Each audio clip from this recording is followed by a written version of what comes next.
Hello and welcome to the Golfing Greenkeeper podcast. My name is Steve Smith and I'm your host, and I know you're as excited as I am for another segment of John Deere Golf Keeper of the Greens. Now this one is of course another fantastic episode, and I don't need to preface it by telling you much more about it, other than to tell you about John Deere Golf and their strong support of the greenkeeping and turf industry across Australia and New Zealand. John Deere Golf are all in when it comes to supporting this industry, and they're here to help you move your game forward together. And that's one of the best lines that I love, and it's something that when you work with them, you'll realise that they stand by what they're saying. They're proud to be supporters of Keeper of the Greens on the Golfing Greenkeeper podcast, and it shows you just how much they're invested in this industry of ours, and they want to support you out there in everything that you do. Your team's passion keeps the game alive, and that's why John Deere delivers trusted equipment and support that you can count on. Since 1987, John Deere Golf have been building trust and excellence on golf courses right around the world. And have you heard about John Deere's Operations Centre Pro Golf? It's an absolute game changer. If you haven't seen it in action yet, do yourself a favour and ask your local dealer for a demo and see how it can transform your golf course facility. I've told you time and time again how much John Deere are here to help you look after your facility. And when I say it, I mean it. And the best way to find out is to get in touch with them. Go to their website and find out where your local dealer is, so that way you know who you're talking to. Get in touch with them, find out what they have available to help you look after your turf services. Have a look at their website and see what they've got on offer that can help you. If you're looking for new machinery, you know where to go. You've got to go to deere.com.au and you can browse through what they have available and the machinery for you that's going to help you. And hit up your local dealer. Find out where they are, find out who they are, and get in touch with them. And like I said, I stand by the fact that John Deere are supporting this industry so well and so strong and, importantly, so proudly. And when your office is a golf course, you need a reliable partner. John Deere Golf are here with top-tier machines, smart tech, and deep commitment to the game of golf. Get in touch with them and build that connection, because once you do, they are here to support you. And as I say, that's one of the most important things as a superintendent, is having that level of support. That's what John Deere Golf have, and it's something that you can count on. I'll say it again. Go to deere.com.au, find out where your local dealer is, and get in touch with them. And as they say at John Deere, let's move your game forward together. And without further ado, ladies and gentlemen, this is episode number 171.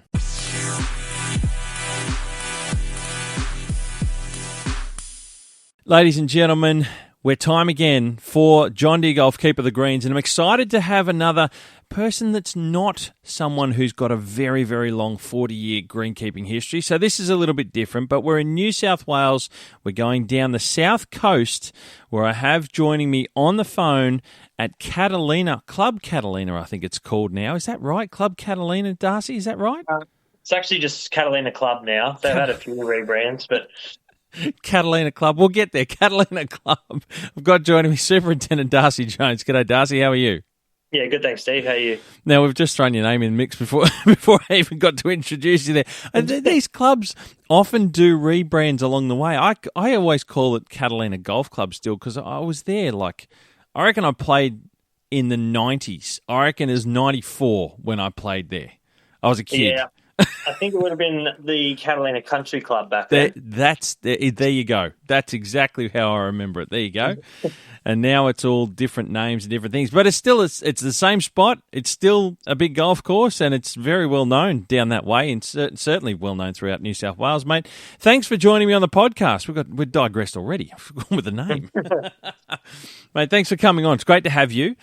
Yeah, pleasure. Now, we're going to talk about a lot of things. Obviously, a key part of this is talking about your career, which we'll get into a little bit. We want to learn a little bit about, or a lot about, Catalina, the golf course that's there. There's a bright future going on. There's been lots of things happening, and you're involved in that process now since you've been there. But, mate, I do start off with a bit of fun with Steve's Super 7 questions, and one day I'll reverse all this and do things backwards. But for the moment, we'll keep it at the beginning. Steve's Super 7, are you ready to go? Yep. Let's do it. Number 1, tea or coffee? What is your hot beverage of choice, if indeed you have one? I like both, but usually start a day with a coffee. Coffee? Anything in particular? I like to buzz on this one. Do you have a particular? Everyone's got a particular coffee. What's your particular one that you have? Oh, it's a small flat white with 3 shots. A triple shot? Yeah. Man, now that's some wake up juice there. Wow. Yeah, a triple shot. A triple shot. I wouldn't be sleeping for a week if I had a triple shot in the morning. Dead set. That's impressive. All right. Darcy gets going in the morning for the whole team. By the sounds of it. Number 2, stripes or no stripes on fairways. What are your thoughts on this one, mate? What do you like? What don't you like? I like it. I like it all, but I think for the parkland style, I'd like to see stripes, and then for your link style, I think the shadow cut is probably more suited to it. Okay. Ideally, when we worked the President's Cup, we were cutting tee to green, so we get more ball roll. So, if you've got the capacity to do that, I think that's the best outcome. That's really interesting. 2 things there that we'll dive into one a little bit later is you mentioned the President's Cup, so we're throwing back to Royal Melbourne, but also tee to green. We often hear places, I think it's Augusta, that do green to tee to minimise the ball roll. I believe.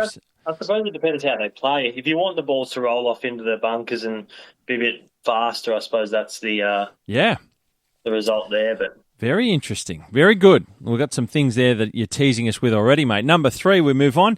Tee marker setup. Do you like to have tee markers set up, and this may be in particular there for at Catalina, the full width of the tee cut, or do you have them more narrow so that they can be moved around the teeing area? What are your thoughts?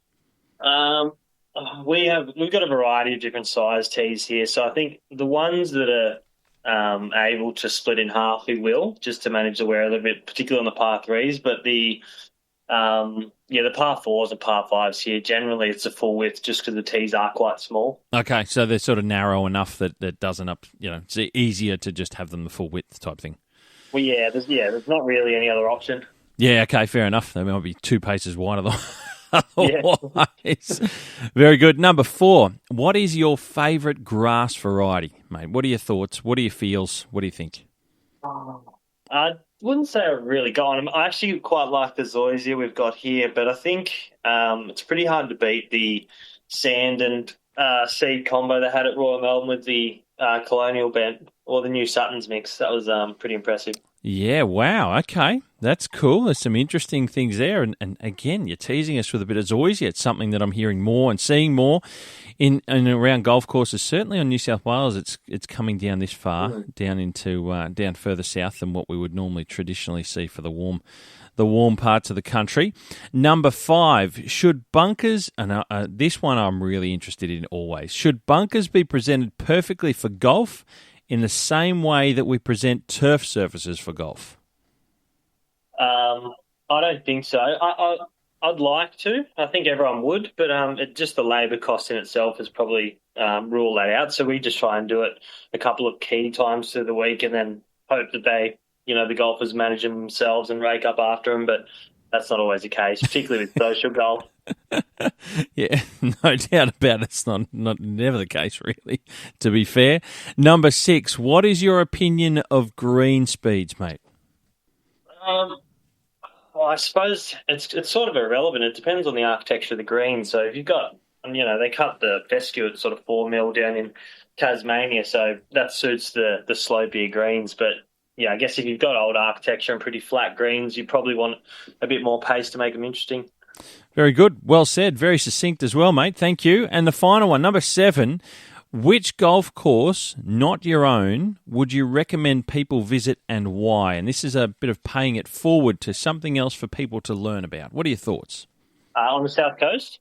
Anywhere, mate. You can say the South Coast. You can say anywhere in Australia. I want to keep it to Australia in that way, but you can say just the South Coast region if you choose. No, I think if anyone had the chance, Royal Melbourne would be high on my list. Okay, I think that's hard to beat, to be fair. If people haven't experienced it, and you certainly have, we know that. So we'll dive into that in your career time. But Royal Melbourne is your pick, mate. Very good. Another great nomination. And that's 7, mate. That's probably one of the most succinct Steve Super 7 we've done, and very, very well answered, mate. So thank you, Darcy. Appreciate your insight there. Now, we talked about your club. I've already forgotten. What's it? Catalina Club? Is that? No. Catalina Club, yeah. Catalina Club. I'm confused already. That's terrible. Catalina Club. I think for so long I was learning Club Catalina, I think is what it used to be. Yeah, it was. It was for probably the longest time, I think. There you go. So I finally got my head around that, and it's been adjusted to suit again. But Catalina Club it's at Batemans Bay. Now that's, what are you, 5 hours south of Sydney? Yeah, on a good run. It's probably 4.5. Okay. And we're about an hour and a half directly east of Canberra. Yes, of course, and not that far from the coast for Canberrans. Canberrans? I'm having these weird and wonderful ways of describing people from certain cities. I learned Hobartians last time from Tom, so is it Canberrans? So that's not that far, an hour, and it's sort of off the edge of the tablelands, really, isn't it, from Canberra? Yeah, it's straight down the Clyde Mountain.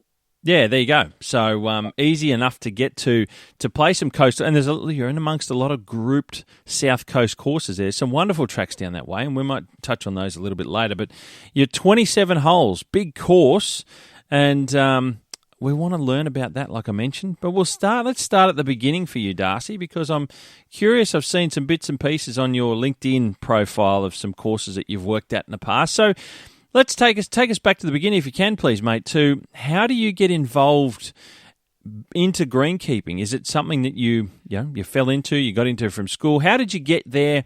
And then talk us your way and your path through from where you began to where you are now at Catalina Club. Got it eventually, Catalina Club. Please, mate, and we'll probably dive into a few of these rabbit holes along the way. Yeah, so I suppose I was always interested in golf. I think our nan used to take myself, my twin brother Thomas, to Batemans Golf Club when we were 4. So we started out in the country as rice farms and cattle farmers. Whereabouts is this? Sorry, it's a little place called Warcool. It's on the Murray, or near the Murray River. Right, okay. Yeah, not far from Deniliquin. Oh, so that's the sort of the western or the middle part of the Murray, if you like, kind of. Yeah. Okay, so out that way, right. That's a hot region of the country too. It was, yeah. So we left there when we were around 10 or year 4 in school and moved to Narooma. We played our junior golf there, and I think my brother Thomas, he left high school in year 10 and he went to be an apprentice at Bermagui Country Club under Dave Thompson. Right, okay. And I stayed back to finish year 12. I actually wanted to be a plumber, believe it or not. There was pretty limited opportunities there. So, a job came up at the golf club, and Thomas worked with one of our mates, Kurt, and they both seemed to enjoy it. So that's sort of, what I took on then. So that was at Narooma? It was at Bermagui. At Bermagui as well. So you mentioned Narooma is down that way. It's further south than Batemans. Bermagui is a bit further again down south. But this is all part of that south coast of New South Wales, and there's some wonderful tracks. Oh, those townships have great golf courses. So Bermagui. Now, I've heard a bit about Bermagui. I've never seen it. Apparently, it's a pretty good place. Yeah, it's good. It's got some... I'd say they're pretty small greens, but they're well managed and they're quite quick compared to a few others on the coast. But okay, yeah, it's a good track. So that's getting right down. Is that down near Eden? It's getting close. It's not quite as far as Chura. Okay. It's probably an hour and a half from Batemans Bay. Yeah, right. Okay, so it was 18-hole. It's an 18-hole facility, well known in the region, as I mentioned. So you took up an apprenticeship there, and your twin brother was working there already.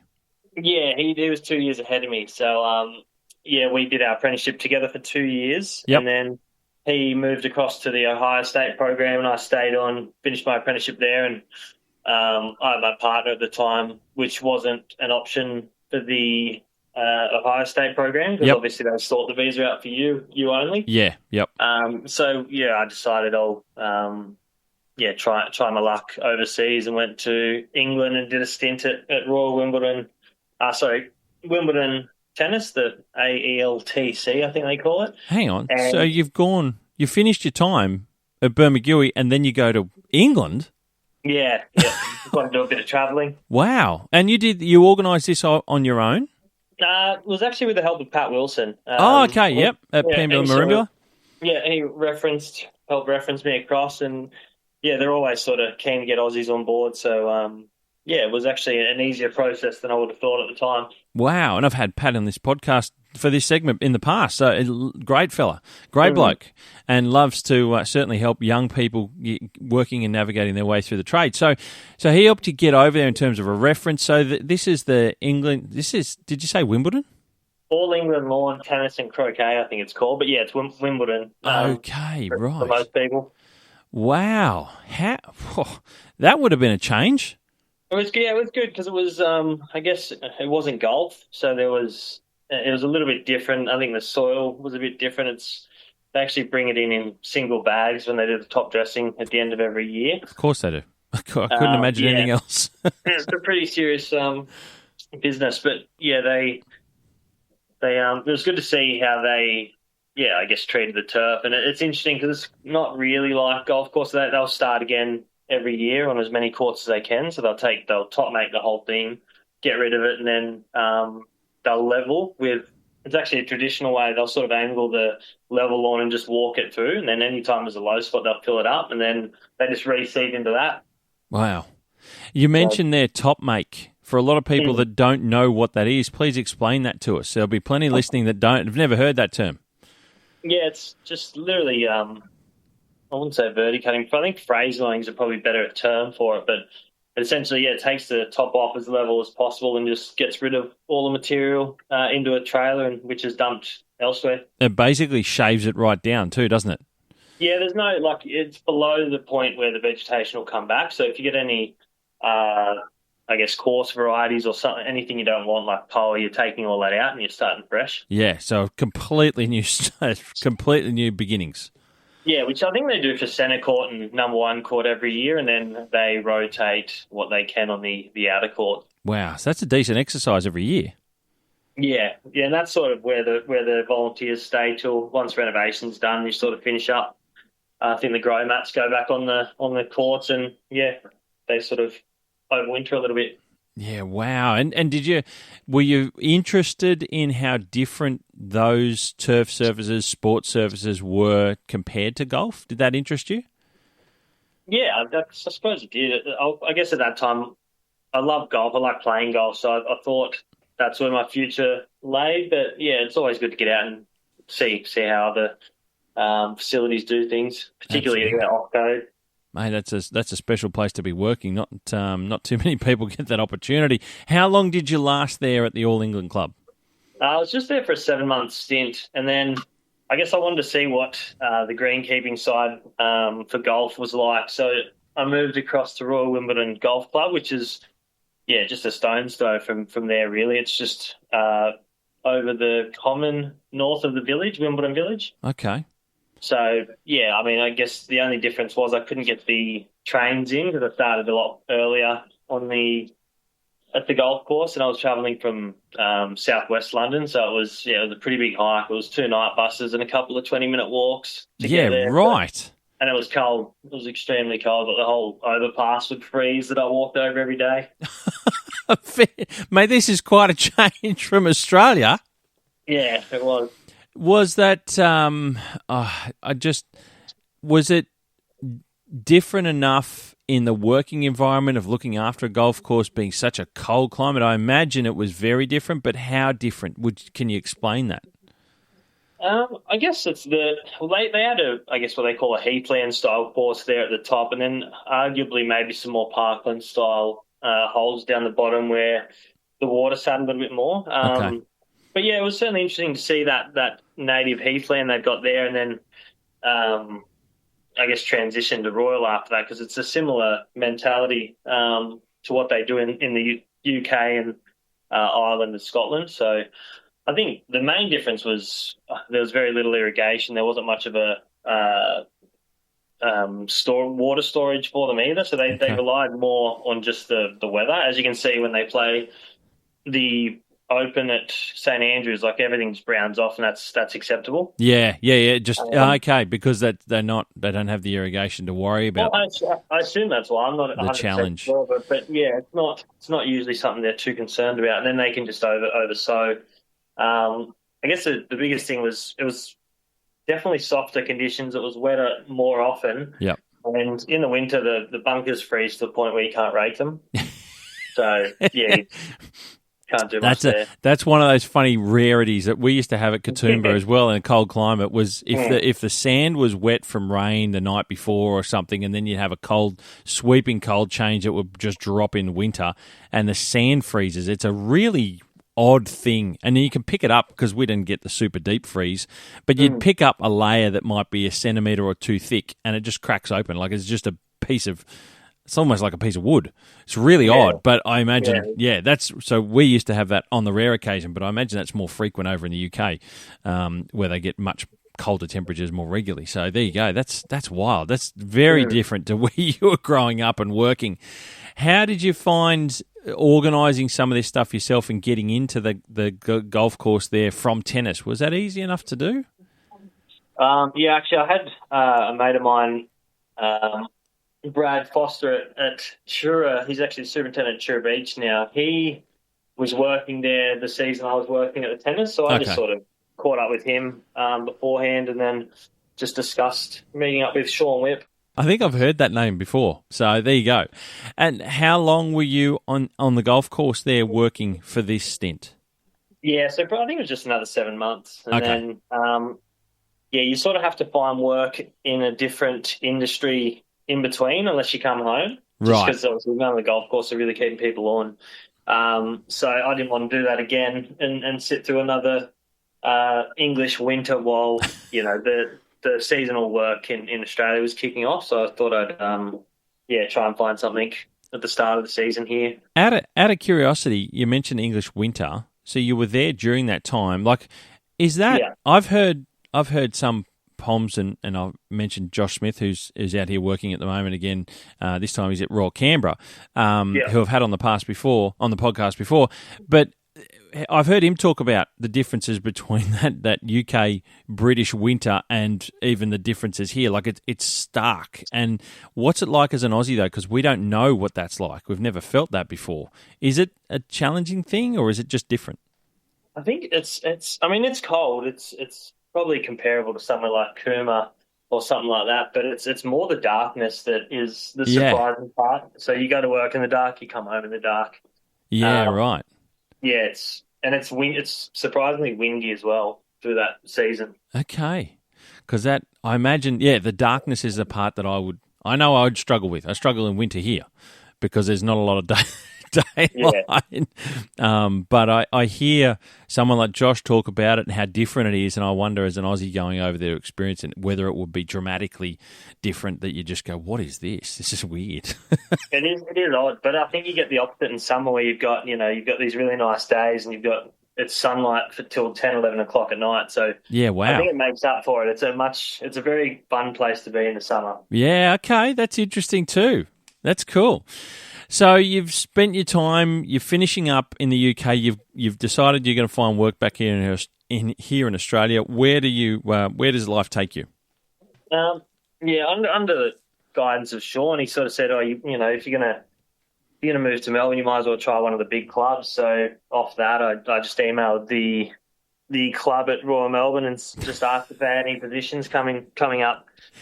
As you do, just go Royal. Yeah, unfortunately, they didn't at the time, but I think Richard got back to me and he said that they might be losing someone retiring. I think it was Dougie that was going to retire, and I should come and meet him. And I think if we liked each other and I was enthusiastic about the job, he'd give it to me. So that's Richard Forsyth, Director of Courses. Yeah. So, do you fly back to Australia and you roll the dice? Is that what you had in your mind? Yeah, I was actually sleeping on the mate's couch for the first 4 or 5 months while I worked there. Wow. Just till we could find a place. So my partner didn't move down during that time till we found somewhere. So yeah, it was an interesting couple of months there. But yeah, it was good to get a job and it was a good start down in Melbourne. So what was the role you picked up? Just a qualified position? Yeah, just a qualified position. Full time though, so it wasn't seasonal. Yep. So straight into it. How did that feel coming back to Australia in a sense, and big course, different to where you'd done your apprenticeship, very different to where you'd done your apprenticeship.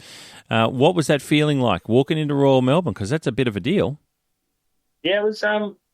It was, I guess I'd sort of worked my way up as slightly bigger teams each time, but I think the thing that blew me away was the facilities. I'd never seen anything quite to that scale, but it was brand new as well. So it was, very well organised, very neat. Mechanics workshop is the same length as the newly built shed, which I think is 70 or 80 metres. So it's pretty impressive. It's very impressive. I can still vouch for it being very neat. There for the Aussie Open, mate. It's just incredible, that facility overall in general. But so what year was this? That would have been the end of 2015, I think. Okay, righto. Yeah. So that gives us a bit of an idea. No, end of 2016, sorry. Okay, so that gives us an idea of a timeline of when you're coming back to Australia. Things are drying out towards the next couple of years too, so I don't know where you play out there. But how did the time go? Did you change your position through that period? How long were you at Royal Melbourne for? What did you like about Royal Melbourne? I guess the first thing, when you get to something like, if you're looking to move up, there doesn't seem to be a lot of movement. Which, because it's a good position, why would you want to? Sure. Unless you got a better offer. But I think I got a foreman job once Sandy Links had been approved. So yep. I was the foreman under Nick's staff, the construction superintendent, yep. Assisting him rebuild that with OCM. Yep. That was an interesting, pretty intense 18 months because we had the President's Cup around the same time. That was 2019 was the President's Cup, wasn't it? Yeah, correct. So we were, I think we were maybe halfway through the project, the Sandy project. Yep. That was that would have been a really awesome experience to be involved in that construction and reimagining of Sandy Links. Yeah, it was my first major project like that, but certainly learned a lot. During that project, some good, some bad. Of course, always. That's all part of the process, right? Yeah, but no, it was good. And you were involved in the staff looking after and preparing for the President's Cup? Yeah, it's a small part of that. So we were still building the course, but I would lead a team just for the tees, just organising where they went and stuff like that, and then sort of hand watering towards the end of the day. How did you? What were your thoughts on the President's Cup overall and being there and seeing the whole circus that swoons in and just takes over? It's enormous. What were your thoughts on it? It was crazy to build. They obviously started quite far out, but I think that was probably the best condition I saw Royal Melbourne in. So it was good to be a part of it. Any takeaways from being involved in such a big tournament or in your time at Royal Melbourne? Oh, I guess the biggest thing was how prepared you have to be with something of that scale. So there's a lot of work that goes in behind the scenes to make sure you're organised, which I'd say I probably wasn't that organised when I first started there. So it certainly helped me in that sense. Yep. So how long were you working down there and overall in the time before you took a move from that point? It would have been about 5.5 years I spent at Royal Melbourne. Okay. So left, I think we left to take on the assistant role at Victoria Golf Club across the road. I think it was a year out or maybe a little bit more than a year out for the Australian Open before they had that back. Ah, okay. So this was after COVID because they had the Open in 22, wasn't it? Yeah. So I think there was still a bit of lingering stuff going on there, but I think everyone was out and about. Yep. But we were locked down obviously for a lot longer than most of the country. Most of everyone, yep. Yeah, but so we went across that. 2022 it was the first time they had the ladies, the men's and the all-ability. That's right, combined. Oh, I went to day 3 of that. I remember that. I was down in Melbourne. So you took you had the assistant superintendent's role? Yeah. Under Steve Newell? Yeah, that's it. Okay, what was that transition like going from Royal Melbourne to another high-profile club in Melbourne, but this time preparing for the Oz Open, 3 tournaments combined, all in one, a way of doing things? There's a lot of change because the course had done a lot of upgrading as well. Yeah, I think again, OCM, they had them in there. I think they would have started building that in about 2016. Right. I think when Stephen Newell got there, and then it was all finished when I got there, which was good. Yep. Okay. And then yeah, the course was good. It was rebuilt. It was all fixed up. It was Pure distinction greens too, from memory. Pure distinction greens. They were ace. I remember taking some photos, and it had probably been the first time I'd seen. Actually, I think it was that I'd seen pure distinction for tournament golf, and they were just something else. Yeah, he ran them very lean, which I think you sort of have to anyway with how aggressive it is. But no, they played really well. I think they were, from memory, stimping around at 12, 13-ish. So, yeah, right on the money, I think. Yep, pretty impressive. And how did you find... look, I don't know, and I don't often ask it too much for obvious reasons, but was a place like Victoria much different to a place like Royal Melbourne? Obviously, the management of it, I imagine, director of courses and superintendents are going to have their own management styles. It's not, I don't want to talk so much about that. It's more about the golf courses. Were they a different beast much, did you find? I think the principle was the same. I actually thought playing Victoria was more difficult. I think the bunkers are probably a little bit more penalising. I think the heathland is probably a little bit more difficult to play out of. But no, I think for the most part it was pretty similar. I think the facilities weren't as new as Royal Melbourne's from a shed point of view. I think they're redoing that now. Yeah, okay.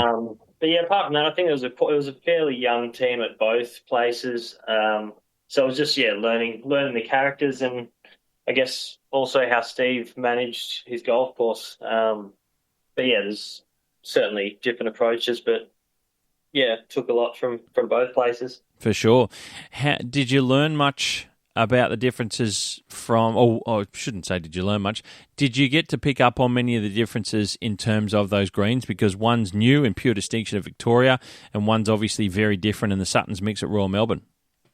Yeah, I think, obviously pure distinction was relatively new. I think they were one of the first ones to put it in over the whole course. But yeah, I guess the management of that, Steve's was pretty aggressive in his dusting program. So yeah, it would be unusual that you couldn't see sand sort of through the canopy unless it was for an event. Yep. And you'd probably get a fair bit of sand splash as the ball hit the green. But yeah, I think that would be the major difference, is just how much you had to do. And I think the greens profile was a bit different. It wasn't just the pure native grey dune sand there. It was a mix of, a couple of others with whatever they had. They didn't have a big stockpile as Royal Melbourne. Yep. And they're a smaller site, quite enclosed as well. Yeah, yep. Yeah, I think we probably had more noise issues there as well. Yeah, interesting stuff and good to learn. So overall, I haven't stepped through it, but between those two clubs alone, how long were you working? They're two premier courses, as I mentioned, in Australia, let alone the Melbourne Sandbelt. How long were you there for both of those combined? It must have been 8 years. Probably. Yeah, wow. Lots of experience learned in that time and earned in that time on the Sandbelt. Because did you get around to see many other courses in some of your, I suppose, off days that you weren't? Did you play golf, I imagine, at some of the tracks down there? Yeah, I actually really like the dunes and St Andrews Beach, but I played as many as I could, really. Played 13th Beach over on... on the Bellarine. There. Yep. And then the new one by OCM, I can't remember what that's. Lonsdale. Lonsdale Links, yep. So yeah, I tried to get out as much as I could. How different was that type of golf to other areas that you played? Have you played much? Had you played much around I suppose you would have, in New South Wales South Coast? Oh, yeah, it's very different to here. Like, I would say the South Coast is predominantly, parkland influenced by Sydney golf clubs, or what Sydney golf clubs used to be. So yep. I think that's changing a little bit now with New South Wales and Royal Sydney's redevelopment.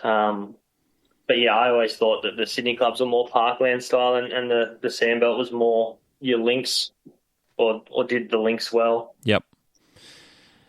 So you've learned a lot about golf, you've learned a lot about greenkeeping down in some of the finest golf courses in the country. Where does your time take you after Victoria? And what was the reason for moving on?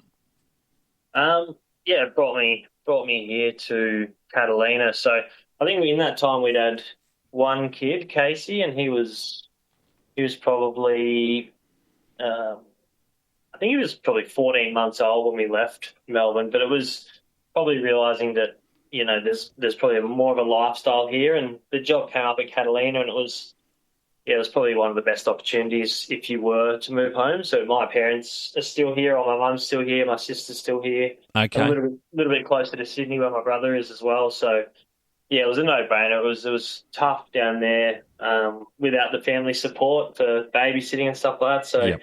yeah, moving back here is it's been a massive help, and we've had another kid, Billy, since then. That's right. Congratulations. That was when I first got in touch with you, didn't you? You were on paternity leave, I think you said. Yeah. Right. Talk about sending a message at the wrong time. Yeah, I think he's nearly 9 months old now. There you go. Congratulations. That's huge. So two little ones. What's that, under 3, under 4? They were under 3 for a little while. He's just over now. Yeah, right. There you go. Wow, hands are full, mate, with 2. I can vouch for that as well. I hear you, mate. I hear you. So that was a bit of the catalyst from a family perspective, lifestyle you mentioned, but also the job opportunity. You wouldn't have made the move unless there was a realistic opportunity for career to get somewhere that you were looking forward to, moving up, making another step up. Yeah, it's certainly exciting to see what the club's got planned in the future. I wasn't really privy to that information until I sort of started, asking a few questions about the role and speaking to Mitch Judd about it. So, it was exciting to hear what they got planned and sort of working through that now and seeing where we're headed. For sure. So what year did you take on the role? When did that happen? It must have been 24. Okay. It would have had to have been. So end of Feb 2024. So it's nearly exactly 2 years. Yeah, it's 2 years on the 28th, I think. There you go. Okay, so 2 years ago you take on the role, and congratulations on your career. But, mate, you've experienced a lot of wide variety stuff there that a lot of people wouldn't have done so in their time in greenkeeping. The South Coast of New South Wales, England, UK, different types of grasses, down the sandbelt, some of the best in the country. And there's a lot of diverse experience there, which is pretty amazing to have under your belt. Yeah, that was always a plan, try and get out there and get as much experience as I could. So you get to Catalina Club. I think I've got it right. Got it right again. Yeah, that's it. I'll put a tick on. Ding. I'll edit this in the podcast. Ding every time I say Catalina Club. So you get on the roll, 27 holes, big golf course.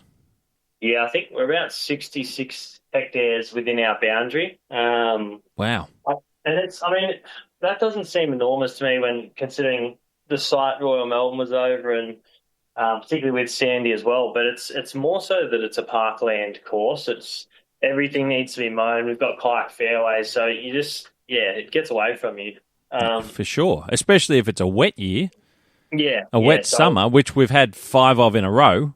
Yeah, so and that's sort of what the club's trying to do from a sustainability point of view, is go towards that. I guess that sandbelt style where the outer player is sort of manage themselves a little bit, but also offer a bit of biodiversity for the wildlife around here as well. Absolutely. And you talk about parkland style, everything gets cut. Like everything is maintained with some sort of machine cutting grass down to a height. And that becomes a very, very large exercise, particularly over 27 holes. Let's talk a little bit about what it was like to start off with for you. What did it feel like walking in, leading the team? First time role as a superintendent, mate. Big step. Yeah, it was a bit of a baptism of fire, actually. But there was, for whatever reason, we had turned over quite a bit of staff in the first year. So I think we went to, I think it was 9 staff. So we had to, that first year we were trying to rebuild while preparing for the South Coast Open. So, oh wow, yeah, it was tricky, tough, full on. Yeah, we're back to a full complement of staff now, which is going quite well. So, what's a full complement? How many you got? 14 full-time equivalents is what we've budgeted for. Yep. Okay, so a reasonably. Some people have that only for 18 holes. So 27 holes. That's still a lot of work. It is. Yeah, it is. Pretty much that, right? Still a lot of work, mate. We might start off with a place that, can you describe the golf course for us? You mentioned their parkland style, lots of it's maintained, but tell us a little bit about the site. Is there much by elevation change? Is it sort of low near sea level?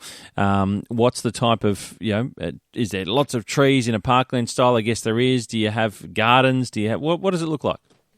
Yeah, so it's probably your typical sort of parkland course. We are on, I guess, a sand belt sort of parcel until you get to the back holes where it turns to clay. But we've got the benefit of sand for the most part, but we do also have quite a high water table. So we've got a few riparian zones that are tidal. So if the tide's up, it makes it quite difficult for the water to actually get out off the course. So yeah, right.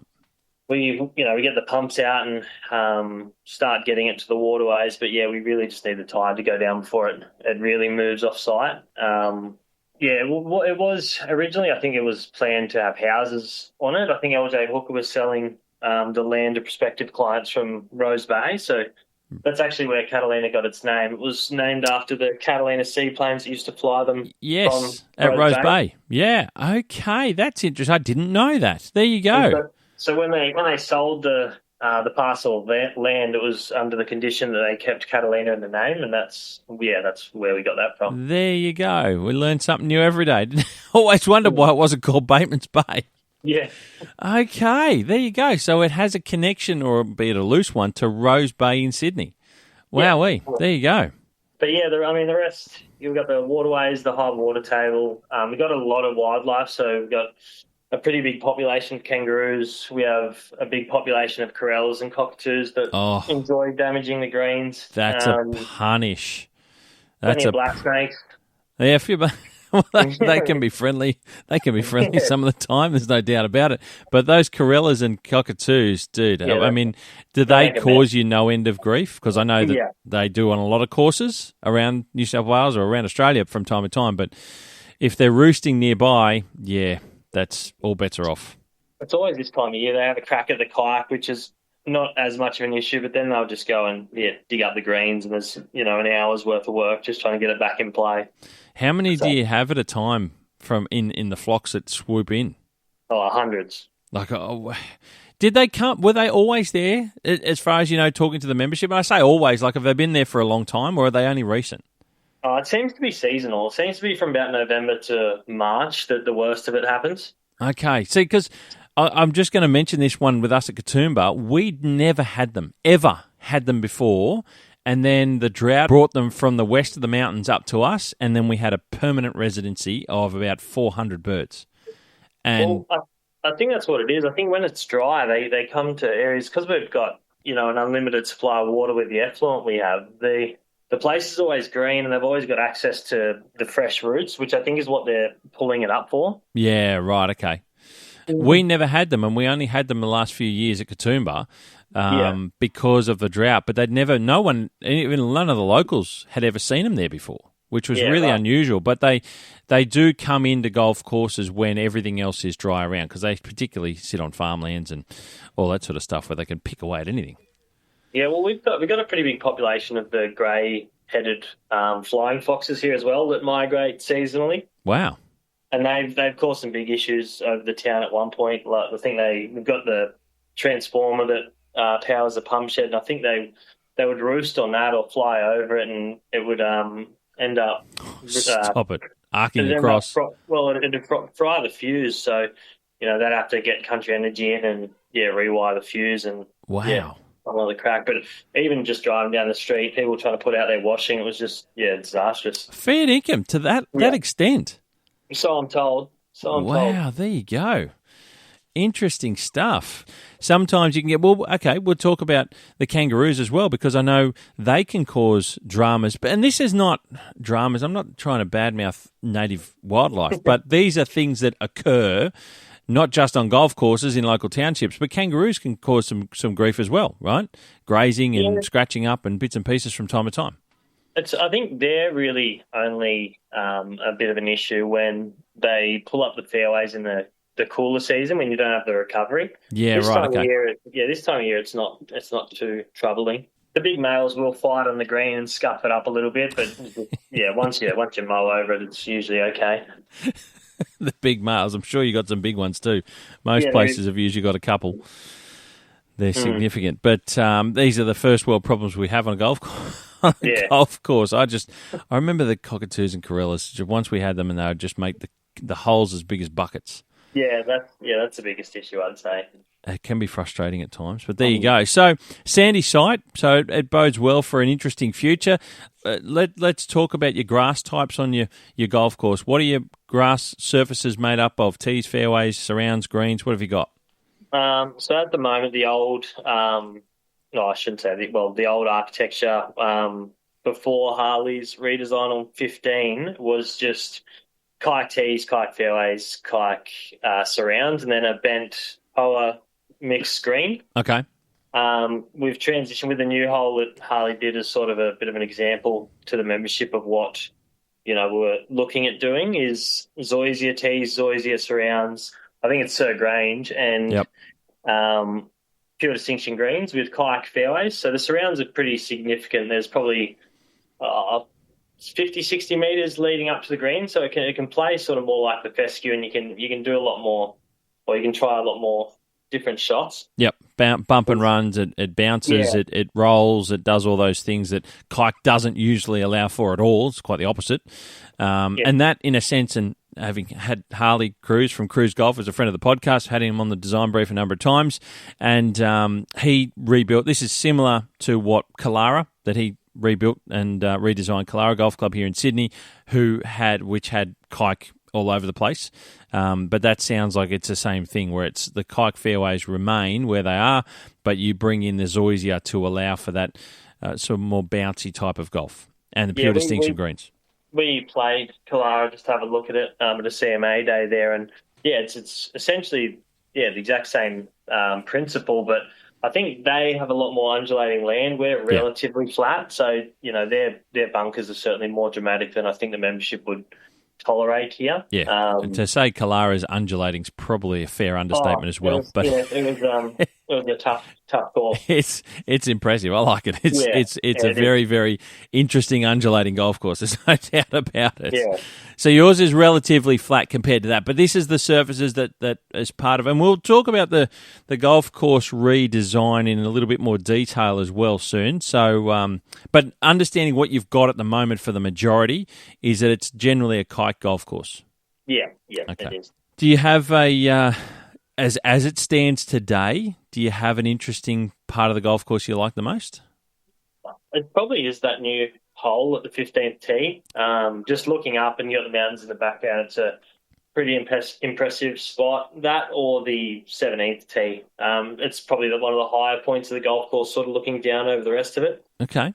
That's probably it. Interesting. 15 does look pretty good. I've seen the photos. I haven't seen it on the ground, obviously. Haven't been there yet, but Harley was showing me a lot of those photos around what was done and some of the aerials of the bunkering and green complex and everything. It looks fantastic. It does look very, very impressive. So we might as well talk about that then, and this bleeds into the future of the club.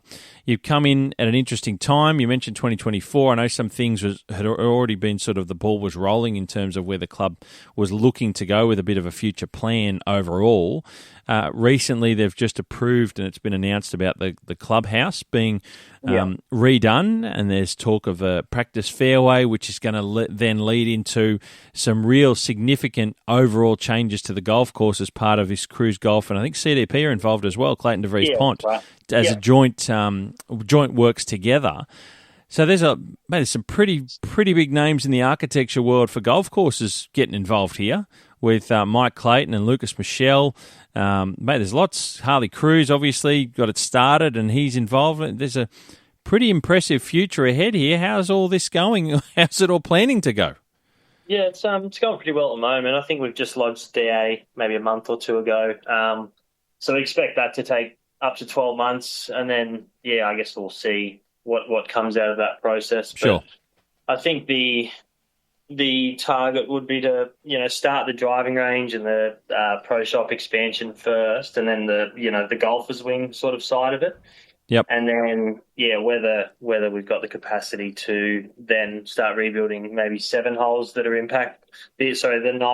impacted by the construction of the driving range. Yep. Yep. Because, I think I'm not sure what the plan is 100% yet, but there may be a 7-hole loop while we take those two holes out of play. Yeah, okay. And that'll all come out in the wash once all those ducks get lined up, essentially. Yeah, we just need the approval and all that sort of stuff first, and then we can work out how that's all going to go. It's pretty exciting looking at the plans that have been put forward of the redesign of the golf course. There's lots of different types of arrangements to the holes. A lot of corridors similar, but tweaked holes and things like that. How does it feel in your position with those things looking on the horizon and potentially coming soon? Yeah, I think you got the 10th through to 18th corridors, sort of remain relatively the same, and then I think the greens complexes. Some of them are up to 60 years old here. I think we were founded in 1920, so it's been here for quite a long time. It's just getting a little bit stale. The greens are sort of past their use by date, so I'm certainly looking forward to managing pure Benglass greens again. Yeah, and with not much thatch. Certainly an exciting opportunity, no doubt. And with that comes, like you said, new services and that does the team just thinking about it at the moment, because it's not potentially too far away, does it keep everyone excited and interested looking forward as well? I think it does. I think it's certainly helped in our recruitment process a little bit as well. Just trying to get those positions back. It's certainly one of the more interesting things happening on the South Coast, particularly for those that haven't been exposed to it before from this team. Yeah, for sure. Now, as far as water management goes, and things will probably change a little bit once, all the details are ironed out about the golf course redesign, but how do you guys go down there with water? And no doubt that'll lead into when you get a new golf course, or things change on the golf course, I should say. Is the way you manage water in the future looking to change in terms of storage, what your supply is? What do you do now, and what may well be considered, do you think, when things potentially change? I've looked at it before. We're predominantly effluent. We don't really have any other source than that except for what comes off the road, which will help to shandy the effluent. But the effluent we get is quite high in sodium and chlorine and phosphorus. So it's agronomically it's not the best water source, but failing that, our options are really only get some sort of a better water harvesting system, maybe put, a bigger tank in that we can run fresh water to, and possibly buy it in the future, or possibly look into bores. I've already had a bit of a look at that, but there's no guarantee that it won't be saline with how close we are to the sea level. That's a good point. Yep. And it's an expensive gamble. It's fairly significant to drill that first hole to find out. Yeah. Spend money first and find out after. Yeah, which should be a bit of a waste. But we've got we've got a pretty relatively new irrigation system. I think that went in about 2019. Okay. So we'll look at keeping the main lines there, and then possibly just rerouting some laterals around the new architecture. Okay. Yep. So there'll be a little bit involved there, but it won't be a complete redesign of the irrigation system.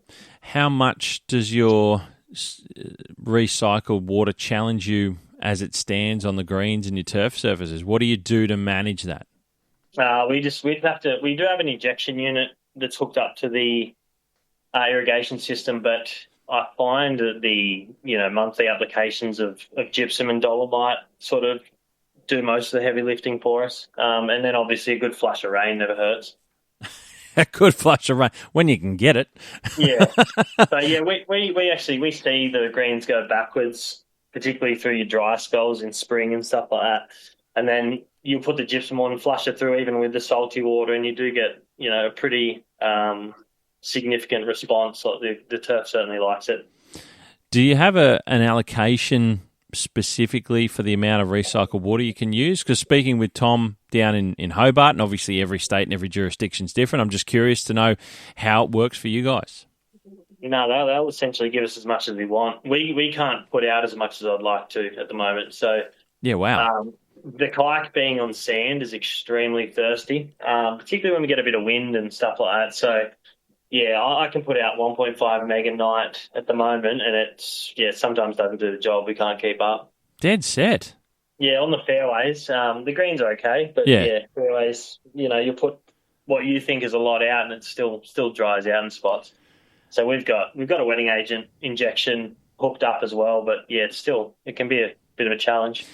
I'm going to ask you a stupid question. This is coming from someone who had next to no infrastructure or equipment to maintain a golf course. That's me when I was doing my time at Katoomba. I hear lots of superintendents talk about an injection system in modern day irrigation. How much, if you took that away, how difficult do you think it'd be to get the quality out of your golf course that you have today? It'd certainly be difficult from, just the wetting agent, getting the use out of the water, but also the acid injection that keeps it clean, because it is pretty poor effluent. If we didn't have that acid constantly breaking down bicarbonates, we'd probably come into more issues with the filters at the bottom of sprinklers and stuff like that if the line was to sort of break off. Wow, that's interesting. Calcium deposit. So, yeah, at the moment it's holding up pretty well. But, yeah, I mean, with our water quality, it'd be crazy not to have one, I think. I see them as just an incredible tool. Like, honestly, we had town water at Katoomba for some of our golf course, and so obviously it's potable. But interesting thought that the flexibility that allows you to do, putting wetting agent out as well, and just some of those things that can help, especially if you've got recycled water, it makes a big difference. You probably couldn't do it without it, right? No, it's probably just a bit of a labour saving as well. We don't have to physically go out there and spray the wetting agent on fairways, which, it's 16 hectares of fairway, so it chews up a lot of time, particularly around a really busy club. I think during the peak period in summer, when you're likely to put your wetting agents out, we were having 400, 500 rounds a day. Wow, 500 up to 500 rounds a day. Yeah, that was only once or twice, but yeah, that's pretty excessive. Yeah, wow, that's intense. Full on. I'm not a kike fan. I've never been a kike fan, and no one could ever mistake me for being a kike fan. Yeah. How do you go for managing Kikuyu fairways? What do you do? Do you do anything in particular to get the best out of it, in your opinion? At the moment, we don't really do any renovations. I'm looking at sort of, I wouldn't say not a top maker machine, but something similar where it can bring the sand up to the top and then you can rub it in, so you can just dilute the thatch. Because from a scarifying point of view over that area, particularly with looking at native areas to the side, you can't just blow it off to the side. You've actually got to take it offside or get rid of it somewhere. Well, that'd become an environmental issue, wouldn't it? Because of Kikuyu, it's just ridiculous. You'd have to be spraying out your natives all the time. So, I think anything that we can bring the soil up and top dress with it, I think would be the most economical form of renovation we could have. I've seen some clubs or courses using plant growth regulators to manage the kike and really bring the leaf size down in size, because it's obviously a coarse grass, generally speaking. Do you go by way of that regularly? Anything like that used? We'll do that once a month over this period. We had a bit of a slow start to the season this year. Like, the grass really didn't get going until sort of probably start of January, after we had a big rainfall event. So we're back into it now, but yeah, it takes us at least sort of 2 days to spray the whole course, and that's around fairway mowing and tee mowing and stuff like that, which we have to do twice a week. So it's it feels like we're always cutting or spraying something. I was going to say, how long does it take you to mow fairways? Takes 24 hours roughly. 24 hours of labour. Yeah, but it depends on golf too. It can take a lot longer than that if there's 400, 500 people out there. I can't imagine that many golfers. That's crazy. And is that across the 20? That's obviously across the 27 holes. Yeah, that's right. Yeah. And so I don't often see, play, or understand a 27-hole complex that's well patronised by golfers. How does it go regularly being used? Do you get a lot of people using 18 for competition and then throw socials on 9, or how does it get used regularly? In what way are 27 holes being used? That's sort of exactly what we do. We'll have 18 holes for the men's midweek comp on a Tuesday. Then the ladies will have their 18 holes. 2T start on Wednesday, and then the vets will have possibly two 9-hole events, or an 18-hole event, or sometimes a shotgun start. So our cutting and spraying days are really only Monday, Friday. We will try and cut the first two, or the competition 18 on the Monday, and then if we need to cut anything Tuesday, which we usually do, we'll save it for the social night. So yeah, there's a bit of planning that goes on to make sure we're not impacting too much competition golf. But yeah, it is inevitable sometimes. Wow, that's a bit.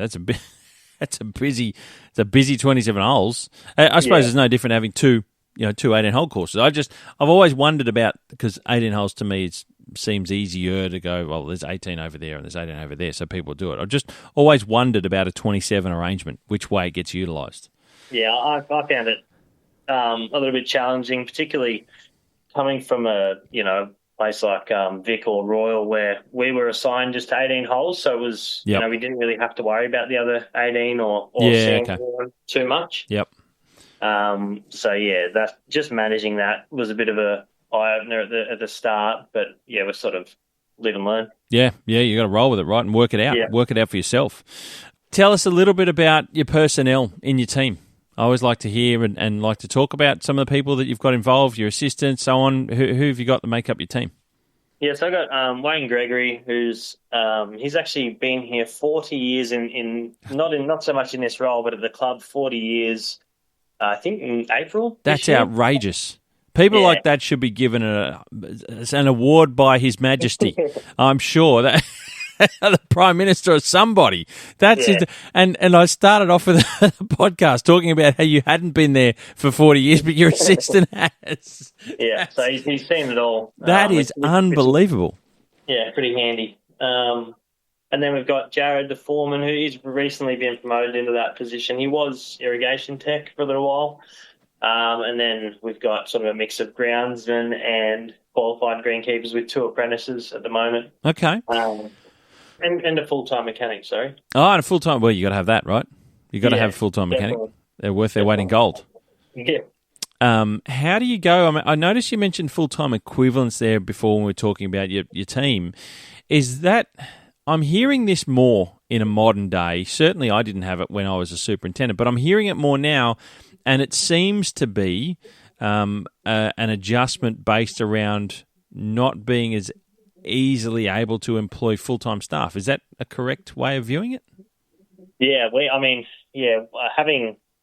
I guess being in this area is pretty remote anyway, and then you throw in a bit of a niche industry like greenkeeping, and it becomes a little bit more difficult again. But that 14 full-time equivalents is made up of, I guess, two guys are semi-retired. They work 2 and 3 days respectively, and then I think everyone else is full-time. So we just there was a point there where we're just sort of putting the job out and seeing what we could get, and then we're pretty flexible at the club. So if people wanted to do 3 days a week, 2 days a week, we're happy to accommodate that.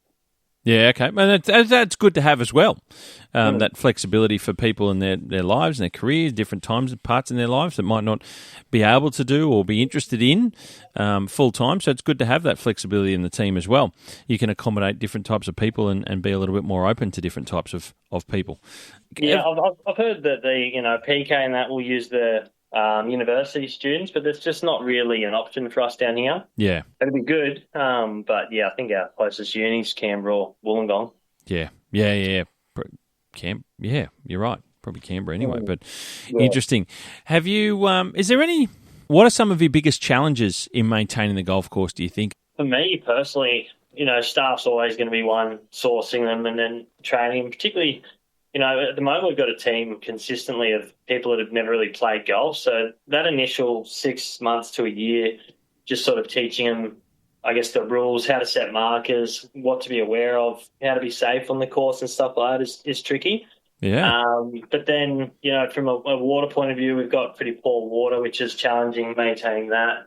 And then, wildlife and golf, like how much traffic we've got on the course is the other one. Yeah, all very, very interesting points. They're talking about staff that the majority of, I gathered from what you said, was that they don't have a lot of experience around golf or don't know much about golf when they start their time working there, which is interesting. I don't think I've heard that so much before. Yeah, I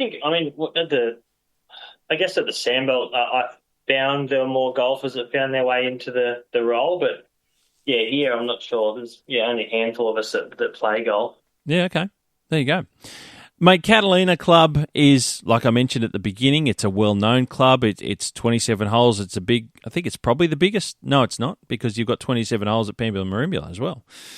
We've got Mollymook too, which has a little 9-hole course as well, which the is beach, not too far away. The beach course down the road. But it's one of many golf courses when you drive south down the coast of New South Wales. There's lots of beautiful little coastal towns, and we've mentioned a handful of them. What are your thoughts about, how would you describe the golf offering to people who don't know the region so well and maybe considering somewhere different for a golf trip?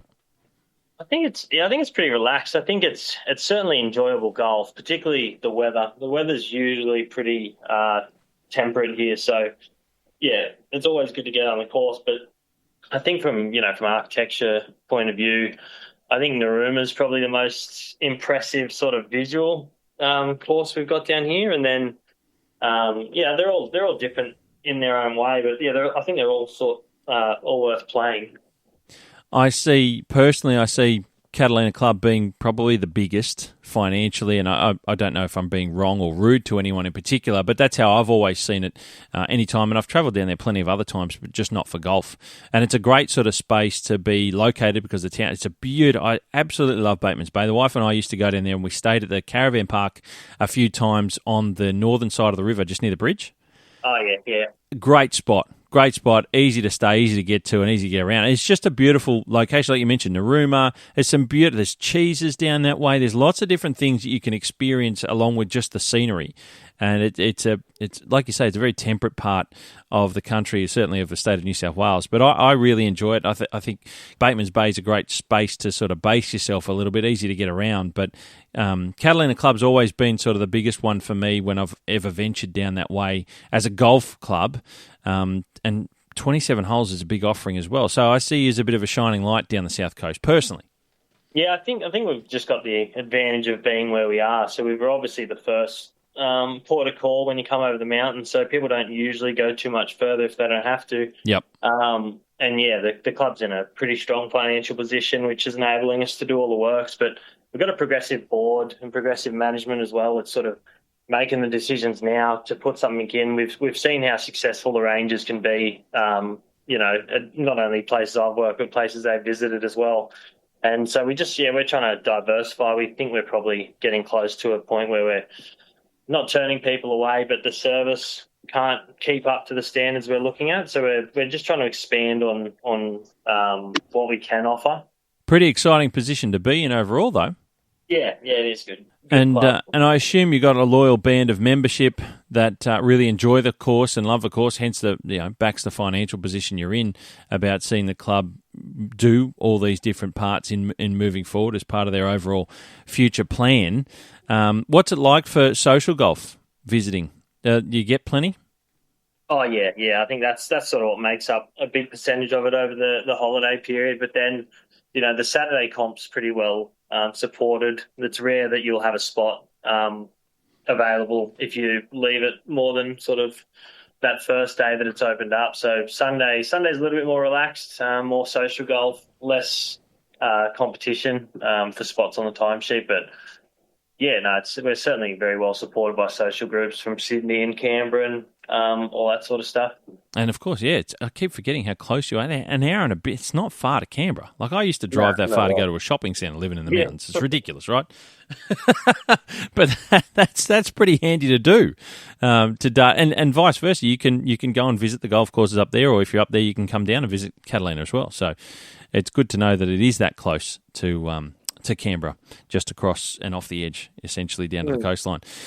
Darcy, it's certainly been great to hear a lot about Catalina, but also equally about your career. I really appreciate you stepping us through, mate, your career, and congratulations on your career path and certainly being in Superintendent at where you are now at Catalina Club and everything you've got looking forward into the future with KruseGolf and CDP being involved and potential changes and improvements to the course in where the future holds for the club, mate. It's been fascinating. I look forward to following, and please share it with us so that I can tell the audience as things change and improve, because it is an exciting time for the club. They're in a great, wonderful position to improve and increase what they have as a golf offering, as you mentioned. And, mate, I really appreciate you taking the time to share a lot of that with us on the Golfing Greenkeeper podcast as part of John Deere Golf Keeper of the Greens, mate. Thank you so much for being involved.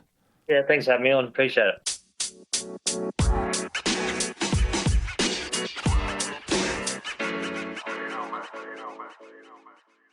There you go, ladies and gentlemen. Darcy Jones, Superintendent of Catalina Club down in Batemans Bay on the New South Wales South Coast. An energetic young man, someone who is looking to put his stamp on not just his club, but the industry and the way that he goes about his business. And hasn't he got an incredible experience behind him in some of those places that he's worked at, even over in the UK, but certainly here in Australia, down in the Sandbelt at Melbourne. And those experiences and his confidence and the way he goes about doing what he does best, he's brought that to Batemans Bay, the regional town of Batemans Bay. It's a wonderful part of New South Wales and indeed Australia down the South Coast. And Darcy is doing everything he can, and he's got a wonderful future ahead of him, certainly there at Catalina Club, as does the club. Combined with his team, everyone there on course, a passionate golf club, and they've got a passionate superintendent. I look forward to seeing how good Catalina Club is going to be moving forward out of all this with their new vision, the new work that they're going to be doing soon on the golf course with architects from KruseGolf and Clayton, DeVries, Pont. I've got to tell you, it's incredibly exciting to see what Catalina Club have on the horizon. And as you've heard me say, I know Harley Cruz is a friend of the podcast, and we've spoken a number of times about what Catalina Club have in the future as part of this master plan and the works that they're doing moving forward. So it's wonderful to get an insight into Catalina Club. I appreciate Darcy stepping us through his entire career, and I thank Darcy for his time being on the podcast and sharing everything through with us, which was wonderful to hear. Ladies and gentlemen, I hope you enjoyed that one. I hope you got something out of it.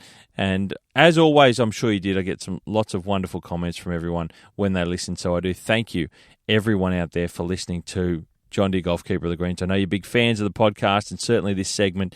So thank you once again, as always, for taking the time to listen. And thank you again to Darcy Jones.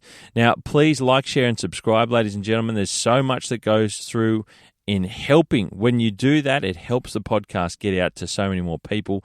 You share it around to those you know who might be interested, but also reviews and comments go a long way to getting the algorithms right within the podcast platforms, and they're all individual, so wherever you make your comments, wherever you make your reviews and star ratings, it does a world of good to the podcast, and I do appreciate it in advance.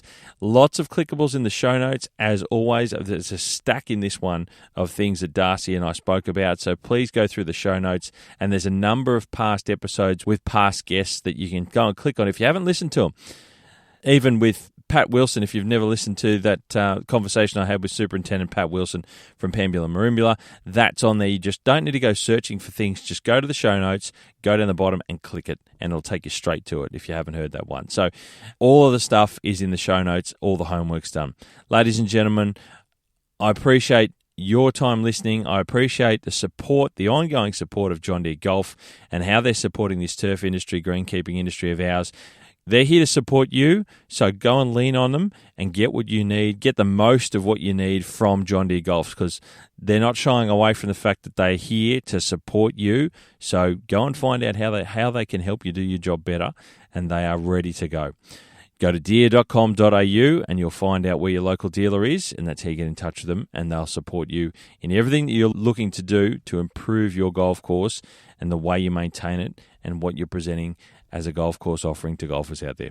Ladies and gentlemen, as always, you hit them clean, we'll keep them green, and I'll catch up with you very soon.